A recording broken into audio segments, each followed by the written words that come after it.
Hey snowmobilers, in today's video we're going to be setting up the Arctic Cat G8 display for the first time. The first thing we're going to cover is the steps to connect your G8 to your snowmobile for the very first time. Now if you bought a snowmobile with the G8 already installed, you don't need to worry about this. This has already been done for you. It'll only take a quick second, because then right after that I'm going to talk about how to connect to your Wi-Fi, pair with your phone, run updates, and basically set up the G8 the way that you want it to be set up. Okay, this is a kind of a getting started video, so don't expect the super details, but you know, now you're looking at your G8. What are you going to do? I'm going to show you that right now. All right, if you're retrofitting a G8 on a catalyst that didn't come with it from the factory, you need to The G8 needs to recognize that it's installed on a snowmobile, and to do that you need to start the engine, and you'll see the Garmin logo pop up here just like it is in this screen, and then it will reboot itself a couple different times, and eventually you'll see the Arctic Cat logo. And when you see the Arctic Cat logo right there, you know that now the G8 has recognized that it's installed in a snowmobile, an Arctic Cat snowmobile, and it is going to be ready to go. After this, you don't need the snowmobile running to do the rest of the configuration, so we'll turn that off and plug it into an external power source. All right, so the next thing that I would do is change the timeouts. Now to change the timeout, you need to go to the home screen, and then you go to Settings, go to Device, then Display, and you'll see a screen timeout setting right there, and then you'll see some different times from 15 seconds all the way to 30 minutes. I would increase that, and that way you'll have more time to work. Now the next thing you need to do is connect to the Wi-Fi. So you go to the settings menu again, wireless networks, and then Wi-Fi. You should see your Wi-Fi network listed there. You select it and enter your password if you have one, and that takes care of that. After that, you need to install and download and install updates. Go to the settings menu and then go to updates, and then it will search for updates. Some of the updates take quite a bit of time, and you want to make sure you're plugged in for this as well. Probably leave it overnight, sometimes depending on how many updates you have that are available. So once you select the icon to update it, then it will start downloading and update it for you automatically. Okay, after that's done, then you need to get the G8 paired to your phone. So once you've got the Tread app installed, make sure Bluetooth is enabled. Then go to your 4-panel display, go to Settings, select Wireless Network, and then select Bluetooth. Once you're on the Bluetooth, it will search for your phone, add device, and then you'll see the numbers. You'll see a number there. You want to click pair on both your phone and the device. Now the phone and the G8 are paired together. Now that we're going to work on 3 tiles to set this up. The first one here is the notifications down here. What we want to do is kind of finish pairing the phone. So we touch that one, and it says use the Garmin Tread app to select the devices and enable notifications. So here I have my Tread app, and in the upper left hand corner are 3 lines. Now it says add device. Now if I had a package or something from the device, I could scan the QR code on the box, and it would automatically link up with the device, but I don't have that.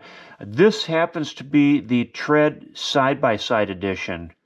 Okay, so what you do is you select that from your list, and now it says pairing your Garmin device. And it tells me the name. Now I've renamed the device Arctic Cat G8, so that's what it says here, and I say pair.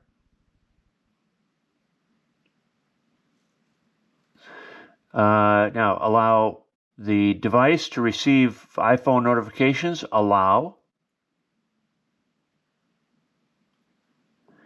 And that's it. Now I'm connected. You can see there's no notifications here. So that message about adding a phone is no longer listed there. This is all set and ready to go. So now I'm done with the app. Now, let's go back to the other tiles. So we'll click on the 4 boxes on the bottom, and let's go to the vehicle tile. So on this one, there's a bunch of information here that you can change. And again, the main theme of these screens, once you're in one of these screens, the main theme is to just touch on something. Just touch on it. Okay, so let's say, for instance, now the outer ring here of the display, we have on the left we have temperature, on the right we have fuel, and we always have those. But then we have the engine basically in the center. So we've got the outer arc, and right now that's set to RPM. And what you can't tell because the engine isn't running is that in the center is the speed. So let's say I want to change that. I want the RPM to be visible easily for me because let's say I'm tuning a clutch or something, and I want the speed on the outer ring. So to do that, all I have to do is touch the inner numbers, and that will switch the numbers. So now I can see speed on the outer ring and RPMs on the inner ring. Okay. On the bottom, we've got these 5 different pieces of information. To change it, what you do is you touch the piece of information that you want to change, and that will bring up a list of things that you want to add instead. So you'll always be able to change these. So let's go back to the map. Now, before we get to the map, there's one thing that I want to mention, and that is, I think by default, once you get it out of the box, it's set to a 3D map. I don't particularly care for a 3D map. The best and easiest way to change that, you can change it from the map itself, but the best and easiest way to change that is to go here into Settings, go to Map Display, and then Driving Map View. Now in this case there are 3 options: Track Up, Track North, or North Up, and 3D. So if I change one, now the map will change to 3D, or I can change it to North Up, and actually the one I prefer is Track Up. So whichever direction I'm going up, that will be up. I save that. So now let's go back to the map itself. And down here on the bottom, you can see there's speed and coolant, hand and thumb warmer over here. Those are also changeable. So now in order to change it, all I have to do is touch it. And again, I can select from any number of options there. So I can change that. So that's really the main gist of getting this started and getting it customizable. There is one other thing I want to show you though.